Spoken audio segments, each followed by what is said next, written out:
Assalamualaikum warahmatullahi wabarakatuh. Yang terhormat Bapak Asep Purwoyudiutomo selaku dosen mata kuliah Sintaksis Bahasa Indonesia dan teman-teman semua yang berbahagia. Di sini kami dari kelompok 6 akan mempresentasikan topik tata bahasa takmemik. Anggota kelompok 6 sendiri terdapat Natania Faisa Sydney dengan NIM 210142103. Kemudian ada Riri Nikmatul Huri dengan NIM 210142144 dan saya sendiri Khairatun-Nisa dengan NIM 210142145. Dalam tata bahasa takmemik sendiri terdapat beberapa materi yang akan kami bahas. Yang pertama yaitu perkembangan teori tata bahasa takmemik, kemudian yang kedua pengertian menurut para ahli, dan yang ketiga ciri-ciri tata bahasa takmemik. Kemudian yang keempat, tokoh-tokoh dalam aliran takmemik. Yang kelima ada prinsip-prinsip tata bahasa takmemik dan terdapat kesimpulan. Untuk materi pertama yaitu perkembangan teori tata bahasa takmemik dan pengertian menurut para ahli akan disampaikan oleh Natania Faisa Sydney. Halo semuanya, izinkan saya Natania Faisa Sydney dengan NIM 21014211043 untuk memaparkan perkembangan teori tata bahasa takmemik. Baik, yang pertama yaitu mengenai teori tradisional. Teori linguistik yang bertolak dari filsafat Yunani kuno ini telah gagal di dalam menanamkan perbedaan pengertian huruf dan bunyi. Dengan demikian, telah gagal pula menanamkan perbedaan tulisan dan bahasa dalam arti yang sebenarnya. Teknologi Gutenberg telah mengakibatkan orang berkiblat pada tulisan.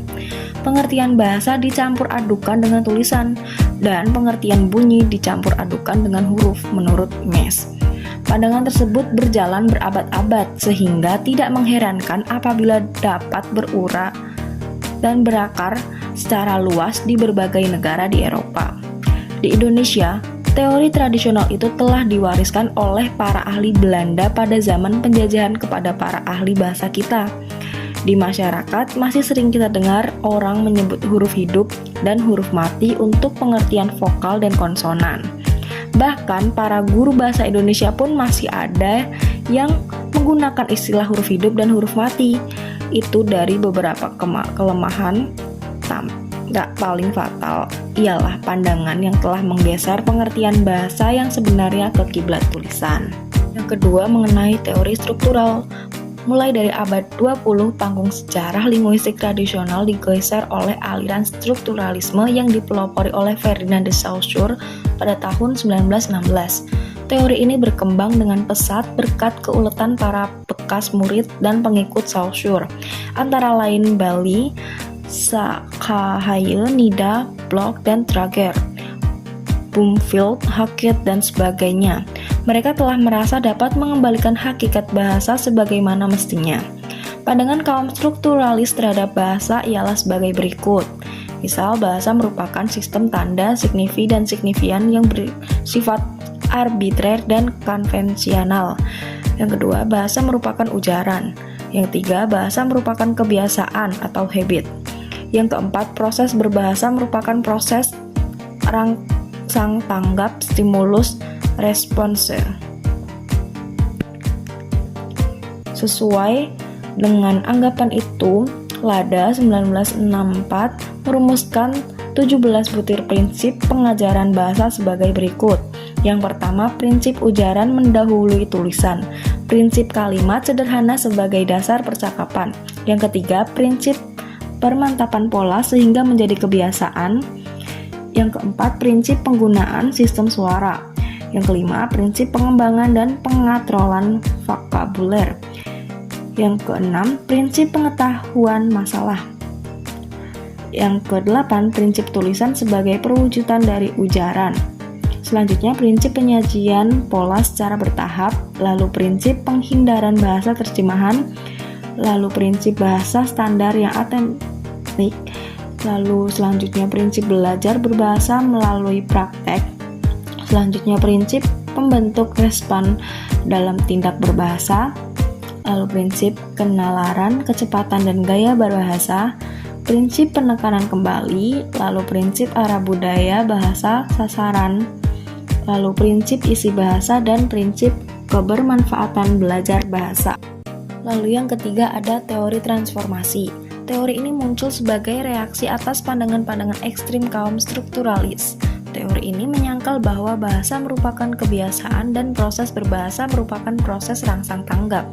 Teori transformasi beranggapan bahwa sintaksis merupakan komponen utama di dalam tata bahasa di samping dua komponen yang lain, yakni komponen semantik dan komponen fonologi. Oleh sebab itu, analisis transformasi selalu berangkat dari kalimat. Teori transformasi membedakan linguistik competence dan linguistic performance. Linguistic competence adalah pengetahuan penutur tentang bahasanya, sedangkan linguistic performance adalah kemampuan penutur untuk menampilkannya di dalam pemakaian. Dikotomi ini tampaknya dapat diterima oleh berbagai pihak. Teori yang bertolak dari paham metalistik ini pada mulanya dipandang sebagai teori yang hebat, akan tetapi lama-kelamaan muncul juga berbagai celaan yang dilontarkan. Teori ini dipandang lemah karena setiap kenyataan bahasa selalu dikembalikan ke bentuk dasar yang jauh berbeda di lapis batin. Seolah-olah teori ini tidak berpijak di bumi sehingga amat menyulitkan bagi yang berpandangan realistik. Teori ini juga telah meremehkan eksistensi klausa di dalam hierarki gramatikal. Klausa sebagai satuan lingual yang levelnya setingkat di bawah kalimat telah diingkari begitu saja keberadaannya. Hal ini sungguh-sungguh merupakan perlakuan yang semena-mena. Pada slide selanjutnya, saya akan memaparkan pengertian menurut para ahli. Yang pertama yaitu menurut Kenneth L. Dicke. Menurut beliau, bahasa itu sendiri dapat dipandang sebagai tindakan semacam perilaku. Apabila berbicara kepada seseorang, penutur mungkin ingin mempengaruhi pendengarannya agar bertindak secara berbeda, percaya secara berbeda, atau berhubungan dengannya melalui cara sosial tertentu. Jika bahasa tidak dapat mempengaruhi perilaku, maka bahasa itu tidak mempunyai makna. Oleh karena itu, dalam memperlakukan bahasa sebagai perilaku, kita harus menegaskan bahwa elemen bahasa merupakan kombinasi bentuk dan makna. Keduanya tidak dapat dipelajari secara terpisah. Lalu menurut W.A. Cook, bahasa mempunyai 3 persyaratan utama, yaitu bunyi, bentuk, dan susunan bentuk-bentuk dalam kalimat. Model takmemik berhubungan dengan bunyi, bentuk, dan susunan dalam hierarki gramatikal, yaitu fonologi, leksikon, dan gramatika. Ketiga hierarki ini merupakan sistem yang semi-otonom, tetapi berhubungan satu sama lain. Pada hierarki fonologi, fonem sebagai satuan minimum, silaba, kelompok tekanan, dan sebagainya sebagai unit terbesar. Pada hierarki leksikal, morfem sebagai satuan minimum dan urutan morfem atau kolokasi sebagai unit yang lebih tinggi, dan pada hierarki gramatikal, takmem sebagai satuan yang terkecil dan berbagai konstruksi takmemik sebagai unit yang lebih tinggi. Baik, saya Ririni Matulhuri dengan NIM 21014211044 akan melanjutkan materi mengenai aliran tagmemik, yakni ciri dari aliran tagmemik itu sendiri. Baik, ciri yang pertama yakni setiap struktur terdiri atas tagmen-tagmen. Yang dimaksud tagmen adalah bagian dari suatu konstruksi gramatikal yang memiliki 4 macam kelengkapan spesifikasi ciri yang meliputi slot, kelas, peran, dan kohesi. Yang dimaksud dengan slot adalah suatu ciri tagmen yang merupakan tempat kosong di dalam struktur yang harus diisi oleh fungsi tagmen. Kemudian kelas merupakan ciri tagmen yang merupakan wujud nyata dari slot. Wujud nyata slot tersebut berupa satuan-satuan lingual seperti morfem, kata, frasa, klausa, alinea, monolog, dialog, dan wacana. Kemudian peran. Peran adalah ciri atau benda penanda tagmen yang merupakan pembawa fungsi tagmen. Dan yang terakhir adalah kohesi. Kohesi adalah ciri atau penanda tagmen yang merupakan pengontrol hubungan antar tagmen. Pengontrol hubungan yang hampir terdapat pada semua bahasa ialah kaidah ketransitifan. Pada klausa yang berlaku untuk klausa transitif, klausa intransitif, dan klausa ekuatif. Kemudian ciri yang selanjutnya yakni bersifat universal. Teori tagmemik bersifat universal. Universal atau kesemestaan dalam teori ini bukan saja hanya kesemestaan dalam arti berlaku untuk semua bahasa. Akan tetapi, juga kesemestaan dalam arti dapat berlaku untuk semua bidang kehidupan manusia. Kemudian ciri yang selanjutnya yakni bersifat eklektik. Aliran tagmemik bersifat eklektik karena secara substansial aliran ini adalah perpaduan dari aneka macam teori yang dirangkum menjadi satu. Karakteristik aliran linguistik tertentu dipilih dan ditempatkan secara proporsional sesuai dengan peran masing-masing. Kemudian yang berikutnya yakni 3 hierarki. Menurut Pike pada tahun 1992 halaman 85, dalam aliran tagmemik terdapat 3 hierarki, yakni yang pertama hierarki referensial. Hierarki ini mengatur tata makna yang merentang dari makna leksikal package atau bungkus leksem, term atau istilah, proposition atau proposisi, theme development atau pengembangan tema, sampai ke social interaction atau interaksi sosial. Kemudian hierarki yang kedua yakni hierarki fonologikal.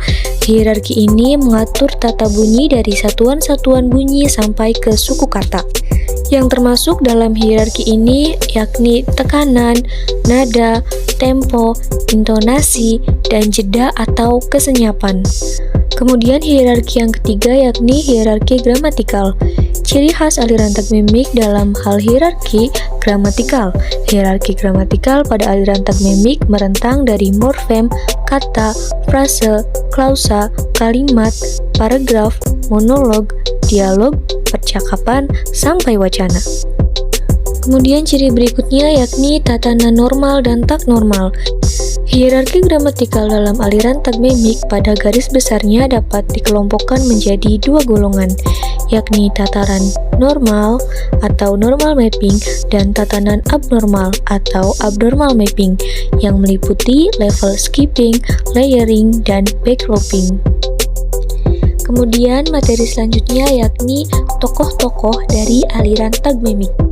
Secara relatif, teori tagmemik kini memang boleh dikatakan masih cukup baru. Kebulatan dan kelengkapannya baru terwujud pada tahun 1977 dengan terbitnya buku Grammatical Analysis, karangan Kenneth L. Pike dan Evelyn G. Pike. Mereka sepasang suami istri dari University of Texas at Arlington dan sebagai direktur Summer Institute of Linguistics. Menurut Kenneth L. Pike, pada teori ini terdapat 2 generasi. Generasi yang pertama, yakni generasi ini sebenarnya belum dapat disebut teori tagmemik yang sebenarnya.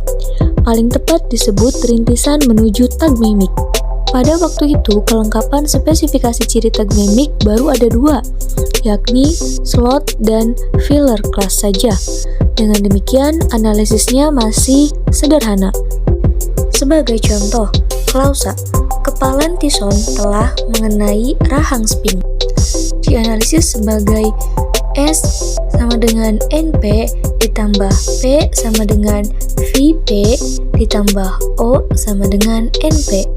Ahli bahasa yang terlibat pada generasi pertama ini antara lain B. Elson pada tahun 1962, V. Pitchett pada tahun 1962, R. L. Longacre pada tahun 1964, P. A. Cook pada tahun 1969, 1970,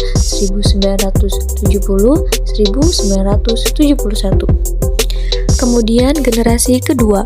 Pada generasi kedua ini, teori tagmemik baru mencapai kesempurnaannya. Untuk melahirkan buku Grammatical Analysis, Pike, sepasang suami istri ini memerlukan waktu 10 tahun. Salah satu tempat yang dipakai untuk uji coba adalah Indonesia, yakni di daerah Irian Jaya atau lebih tepatnya di Danau Bira pada tahun 1976. Ciri tagmen tidak lagi 2 dimensi, melainkan 4 dimensi, yakni slot, class, role, dan cohesion. Sebenarnya Virhar pernah mengemukakan konsepnya tentang analisis kalimat atau klausa yang senada dengan teori tagmemik ini. Virhar mengemukakan teori antara tagmemik generasi pertama ke generasi tagmemik kedua. Demikian pula, Edward Travis pada tahun 1980 telah berhasil menganalisis makanan orang Sunda dengan menggunakan teori ini. Selanjutnya, terdapat prinsip-prinsip tata bahasa takmimik.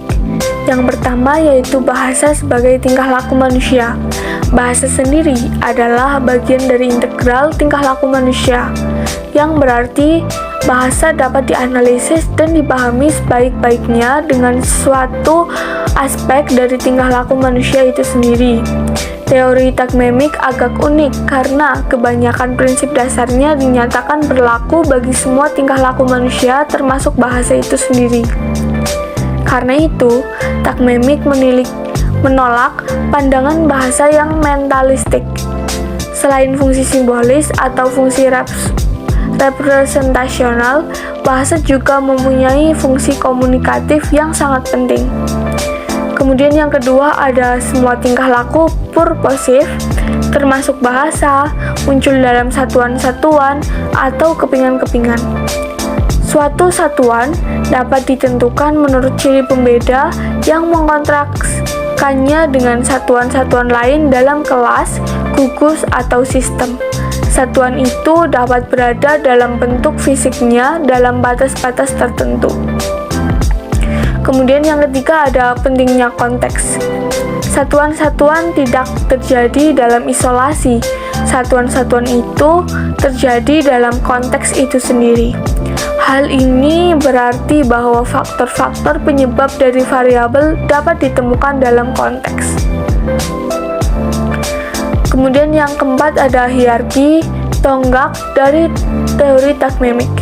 Hierarki di sini merujuk kepada hierarki sebagian dan keseluruhan, ketimbangan hierarki taksonomis atau hierarki tipe aksibilitas, yaitu satuan-satuan kecil umumnya terjadi sebagai bagian dari satuan-satuan yang lebih besar. Berkaitan dengan bahasa, tuntutan bahwa bahasa mempunyai tingkat-tingkat yang signifikan dari segi struktur. Secara khusus, ujaran-ujaran linguistik dipandang terstruktur. Ujaran-ujaran linguistik dipandang dengan 3 hierarki yang simultan dan saling mengunci, yaitu hierarki fonologis, gramatikal, dan referensial. Kemudian yang kelima ada teori takmimik secara formal mengenai perspektif pengamat yang bervariasi, yaitu sekurang-kurangnya ada 3 perspektif yang berbeda, namun saling melengkapi yang dapat dipakai untuk meninjau detail-detail yang sama. Dalam pandangan statis, butir-butir sebagai benda-benda individual dan berbeda menjadi pusat perhatian. Pandangan dinamis memusatkan perhatian pada dinamika butir-butir yang bertumbah tindih, bercampur, dan bergabung antara satu dengan yang lainnya, termasuk perspektif rasional yang memusatkan perhatian pada hubungan antara satuan-satuan dengan memperhatikan jaringan, modern, atau matriks. Dari pemaparan yang telah disampaikan oleh kelompok kami, tata bahasa takmimik adalah tata bahasa yang dipandang sebagai tingkah laku tutur atau verbal yang dapat berhubungan dengan bunyi, bentuk, dan susunan bentuk-bentuk dalam kalimat. Perkembangan teori takmimik dimulai dari teori tradisional. Perkembangan teori ini bertolak dari filsafat Yunani kuno yang telah gagal di dalam menanamkan perbedaan pengertian huruf dan bunyi. Dengan demikian, telah gagal pula menanamkan perbedaan tulisan dan bahasa dalam arti yang sebenarnya, serta pandangan ini baru mulai memudar menjelang awal abad 20. Kemudian teori struktural. Teori ini mulai berkembang pada awal abad 20. Panggung sejarah linguistik tradisional digeser oleh aliran strukturalisme yang dipelopori oleh Ferdinand de Saussure tahun 1916. Dan yang terakhir terdapat teori transformasi. Teori ini muncul sebagai reaksi atas pandangan-pandangan ekstrem kaum strukturalis. Teori ini menyangkal bahwa bahasa merupakan kebiasaan dan proses berbahasa merupakan proses rangsang tanggap. Kemudian, tata bahasa takmimik juga mempunyai beberapa prinsip, yaitu bahasa sebagai tingkah laku manusia, semua tingkah laku purposif, termasuk bahasa, muncul dalam satuan-satuan atau kepingan-kepingan, pentingnya konteks, hierarki tonggak dari teori takmemik. Teori takmemik secara formal mengenal perspektif pengamat yang bervariasi. Sekian presentasi dari kelompok kami. Terima kasih dan wassalamualaikum warahmatullahi wabarakatuh.